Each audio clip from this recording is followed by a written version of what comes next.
مخالف سے سمجھتے ہیں، اس کے اپوزٹ سے سمجھتے ہیں ہم۔ اخلاق والا آدمی کسے کہتے ہیں؟ جو بد اخلاق نہ ہو۔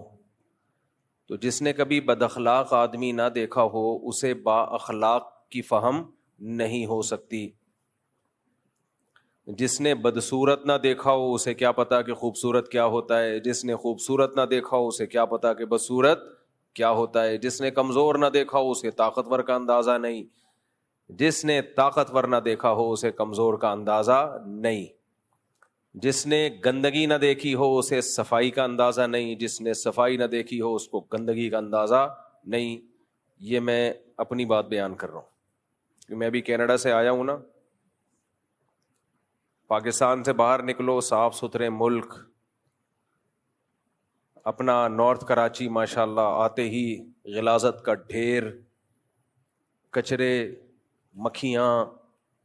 میں نے آتے ہی کل صبح 6 بجے میں پہنچا ہوں کراچی کینیڈا سے، بہت لمبی فلائٹ۔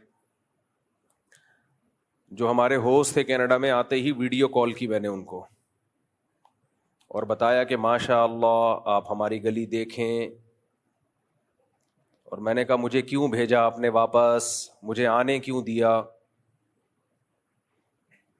تو جو میں نے ان کو اپنی گلی دکھائی تو بس کیا بتاؤں، کیا گٹر کے جو صفائی ہوئی ہوئی تھی نا وہ مال ملادہ باہر رکھا ہوا تھا، پوری گلی کا یہی حال، اور اس پورے نارتھ کراچی کا الحمدللہ یہ حال ہے۔ الحمدللہ کیوں کہہ رہا ہوں میں؟ کہ اللہ کا شکر ہے کہ ہم صبر کرتے ہیں اس پہ۔ اب پتہ نہیں صبر پہ ثواب مل رہا ہے یا الٹا عذاب ہوگا، کہ اللہ کہے گا کم بختو، گندگی پہ صبر کرتے ہوئے تمہیں شرم نہیں آتی؟ کچھ صبر ایسے ہوتے ہیں جن میں یہ ڈاؤٹ ہوتا ہے کہ صبر کا ثواب بھی مل رہا ہے کہ نہیں مل رہا۔ شریعت کے خلاف چیزوں پہ صبر کا ثواب تھوڑی ملتا ہے۔ جیسے جو لوگ دوسری شادی نہیں کرتے اور صبر سے رہتے ہیں، تو میں ان سے کہتا ہوں کہ اس پہ ثواب تھوڑی ہے، کیونکہ وہ تو اللہ کی طرف سے ترغیب ہے، کرو بھائی، تم نہیں کر رہے تو وہ تو تمہارا اپنا ہیڈیک ہے۔ آپ افطار کے وقت صبر کرو کہ میں 1 گھنٹے بعد افطار کروں گا، پکوڑے رکھے ہوئے ہیں، اذان ہو گئی مغرب کی، شربت، پکوڑے، چاٹ، دل چاہ رہا ہے کھانے کا، آپ صبر کرو 1 گھنٹے بعد کھاؤں گا، ثواب ملے گا؟ تو بھائی وہاں ثواب ملتا ہے جہاں صبر کا اللہ نے حکم دیا ہو، گندگی پہ صبر کا اللہ نے ہمیں حکم نہیں دیا ہے۔ یہ سوچ کے اور ٹینشن ہوتی ہے کہ پتہ نہیں صبر پہ ثواب مل بھی رہا ہے کہ نہیں مل رہا۔ آپ کہہ سکتے ہیں مفتی صاحب جب اتنی گندگی ہے نارتھ کراچی میں رہتے کیوں ہو؟ بھائی مسجد کی وجہ سے رہتے ہیں، یہاں 20 سال ہو گئے۔ رفیع بھائی ہیں یہاں پہ ماشاءاللہ پرانے، اور پرانے دوست ہیں جن کے زمانے کی ٹرینیں بند ہو چکی ہیں، ان کے زمانے کی سائنسی ایجادات ریٹائر ہو چکی ہیں، تو اب پرانے لوگ ہیں۔ تو پھر سب سے بڑی بات مسجد، آپ کہہ سکتے ہو کہ دوسری مسجد میں چلے جاؤ، مسجدیں کم تھوڑی ہیں۔ میرے جیسے آدمی کو انتظامیہ کے لیے برداشت کرنا آسان کام نہیں ہے، یہ ایک اہم مسئلہ ہے، خوب سمجھ لیں۔ دیکھو عوام کو عقیدت اور محبت ہو جاتی ہے، لیکن انتظامیہ کے مسائل ذرا ڈفرینٹ قسم کے ہوتے ہیں۔ انتظامیہ کا کچھ پتہ نہیں ہوتا کیا نکلے، ایک درد سر نہ بن جائے، مصیبت نہ بن جائے۔ امریکہ میں میرا بیان تھا، لوگ بڑے جوش سے بیان سن رہے تھے۔ بیان سے پہلے انہوں نے کیا چندہ، میرے آنے سے پہلے کیا انہوں نے چندہ، کہ چلو مسجد میں لوگ آ رہے ہیں اپنی مسجد کے لیے چندہ کریں، ٹھیک ہے، مجھے کوئی اعتراض نہیں۔ میں جب پہنچا ہوں تو آئے تھے لوگ میرا بیان سننے کے لیے، تھے چندے کے لیے تھوڑی آئے تھے۔ خیر انہوں نے چندہ بھی دے دیا، مجھے کوئی اعتراض نہیں ہے، مسجد کو اگر کوئی چندہ دے صدقہ جاریہ ہے۔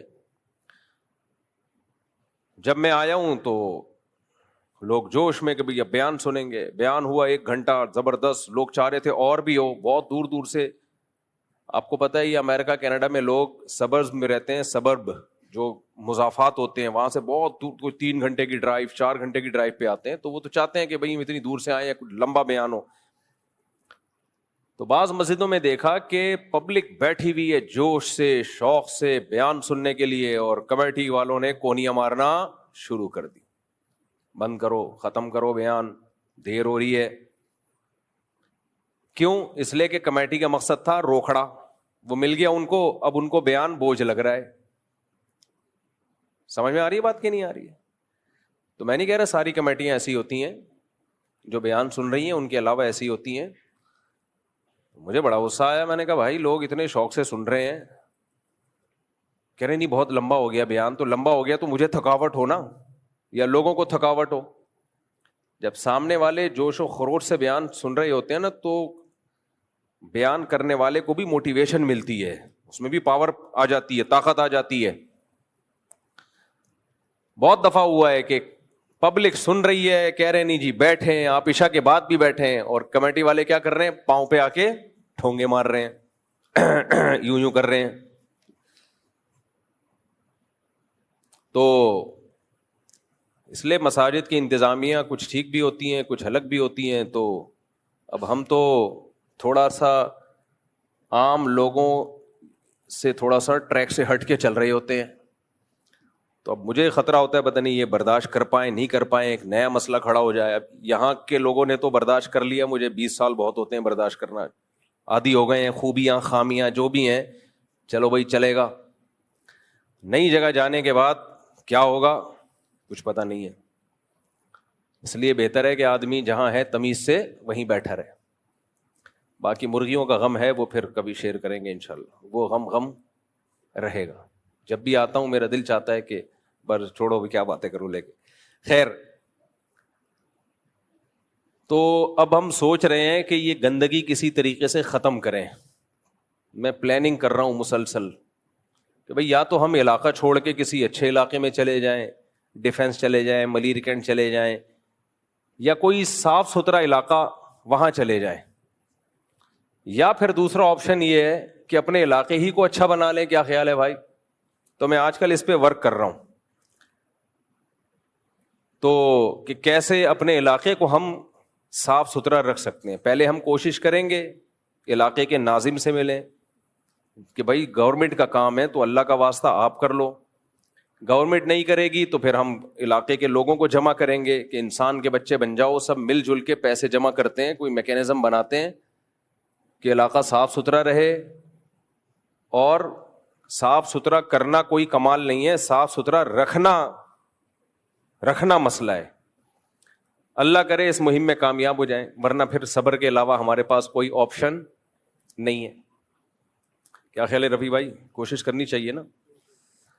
اور میرا ارادہ یہ ہے کہ ایک مہم کی صورت میں یہ کام کروں گا, اس کا ولاگ بھی بناؤں گا.